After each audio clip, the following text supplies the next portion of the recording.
नाशिकमध्ये भाजपच्या आज तिरंगा रॅली, भारतीय लष्कराला पाठिंबा देण्यासाठी तिरंगा रॅलीचं आयोजन. मंत्री गिरीश महाजन देखील तिरंगा रॅलीमध्ये सहभागी होणार. मुंबई गोवा राष्ट्रीय महामार्ग यंदाही जाणार खड्ड्यात. महामार्गाच्या अपूर्ण कामामुळे कोकणवासीय संतप्त. यंदाच्या पावसाळ्यात हे महामार्गाचं काम अपूर्णच. कोकणातून थेट महाबळेश्वरला सुसाट जाता येणार. लवकरच तयार होणार 175 कोटींचा नवा ब्रिज. कोकण पश्चिम महाराष्ट्राला जोडणाऱ्या मार्गाचं काम युद्धपातळीवर.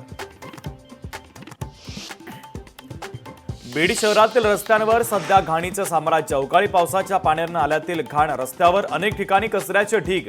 नगर परिषदेचं दुर्लक्ष होत असल्याचा स्थानिकांचा आरोप.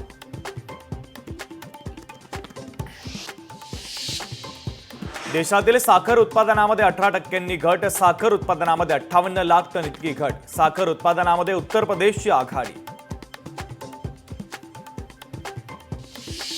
धाराशिव जिल्ह्यातील सर्वच प्रकल्पातील पाणी पातळीमध्ये कमालीची घट. सर्वच प्रकल्पातील पाण्याच्या पातळीत घट झाल्यानं जिल्ह्यावर पाणी टंचाईचं सावट.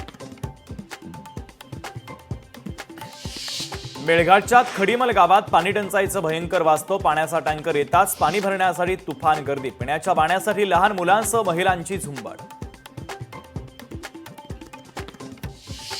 पीएमपीएमएलच्या ताफ्यामध्ये आणखी 500 नव्या बस दाखल होणार. प्रवाशांना मिळणार दिलासा. तर नव्या बस खरेदीसाठी 223 कोटींचा निधी मंजूर.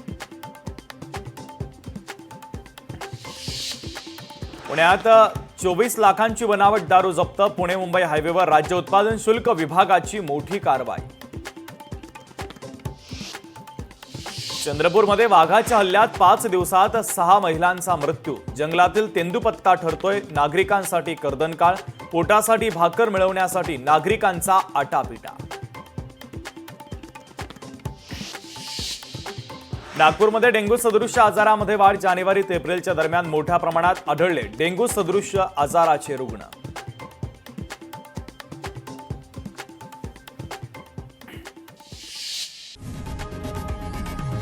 लोकशाही मराठी ऐका, पहा, जागरूक रहा.